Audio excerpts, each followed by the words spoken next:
அஸ்ஸலாமு அலைக்கும். Hello all, welcome to ரிஃபயர்ஸ் டைரி.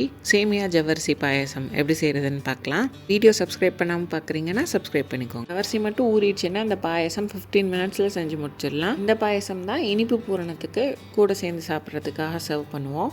இது செய்கிறதுக்கு நான் 1/4 கப் ஜவ்வரிசி எடுத்திருக்கேன். நான் ரொம்ப சின்ன சின்ன ஜவ்வரிசியாக எடுத்திருக்கேன். இதை ஒரு பவுலில் சேர்த்துட்டு இது ஊறுறதுக்காக 1/4 கப் தண்ணி சேர்த்துக்கணும். ஒரு 20 நிமிஷத்துக்கு அப்புறம் இது நல்லா சாஃப்டாக ஊறி வந்துடும்.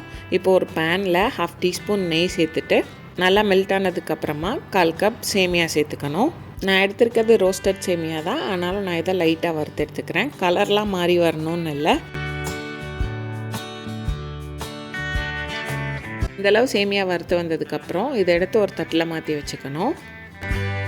இப்போ அதே பேனில் 1/2 டீஸ்பூன் நெய் சேர்த்துட்டு நெய் உருகி வந்ததுக்கப்புறம் நான் ஒரு 15 முந்திரி பருப்பு இந்த மாதிரி உடச்சி வச்சுருக்கேன், அதை சேர்த்துக்கோங்க. சேர்த்துட்டு இது லைட்டாக கலர் மாதிரி வர வரைக்கும் வறுத்துக்கணும். இந்த மாதிரி வந்ததுக்கப்புறம் இதை எடுத்து தனியாக வச்சுக்கலாம். இப்போ இது கூடயே 15 உலர் திராட்சை சேர்த்துருக்கேன். இது லைட்டாக உப்பி வர வரைக்கும் வதக்கிக்கோங்க. இந்த மாதிரி வந்ததுக்கப்புறம் இதையும் எடுத்து தனியாக வச்சுக்கணும். இப்போ ஒரு பாத்திரத்தில் நான் 2.5 கப் பால் சேர்த்துருக்கேன். பால் சேர்த்து பால் இந்த மாதிரி நல்லா கொதி வர வரைக்கும் வெயிட் பண்ணணும். நான் காய்ச்சாத பால் எடுத்திருக்கேன், அதனால தான் இவ்வளோ நேரம் கொதிக்க விடுறேன். நீங்கள் காய்ச்சின பால் எடுத்திங்கன்னா லைட்டாக ஒரு பாயில் வந்துச்சுனாலே போதும்.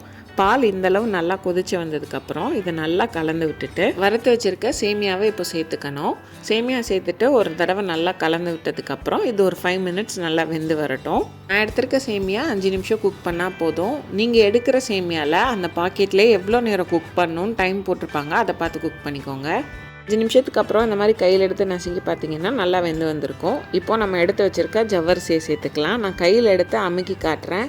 நான் ஜஸ்ட் தண்ணி ஊற்றி ஊற மட்டும்தான் வச்சேன். இந்தளவு நல்லா சாஃப்டாகி வந்திருக்கும்.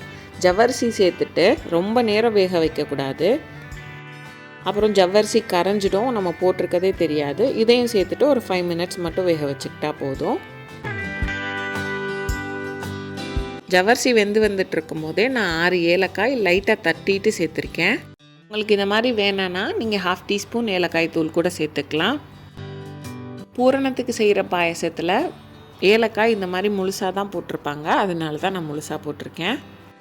ஜவ்வரிசி வெந்ததுக்கப்புறம் இது கூட ஒரு 1/4 கப் சீனி சேர்த்துக்கணும். இந்த சீனி மைல்டாக தான் இருக்கும். உங்களுக்கு வேணும்னா இன்னும் ஒரு 2 டேபிள் ஸ்பூன் சேர்த்து போட்டுக்கலாம்.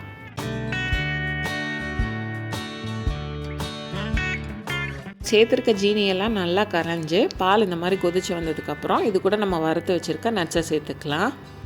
இது நல்லா கலந்துட்டு ஒரு 2 நிமிஷம் மட்டும் கொதிக்க வச்சு எடுத்தோன்னா ஜவ்வரிசி சேமியா பாயசம் ரெடி. நம்ம நார்மலாக எப்போவும் வீட்டில் செய்கிற பாயசம் தான், ஆனால் இந்த மாதிரி ஜவ்வரிசியை ஊற வச்சு சேர்த்திங்கன்னா ரொம்ப சீக்கிரமாக செஞ்சிடலாம். கண்டிப்பாக ட்ரை பண்ணி பாருங்கள். ட்ரை பண்ணிவிட்டு எப்படி இருந்ததுன்னு கமெண்ட்ஸில் சொல்லுங்கள். வீடியோ பிடிச்சிருந்தா ரிஃபயர்ஸ் டைரியை லைக் பண்ணுங்கள், சப்ஸ்கிரைப் பண்ணுங்கள், ஷேர் பண்ணுங்கள்.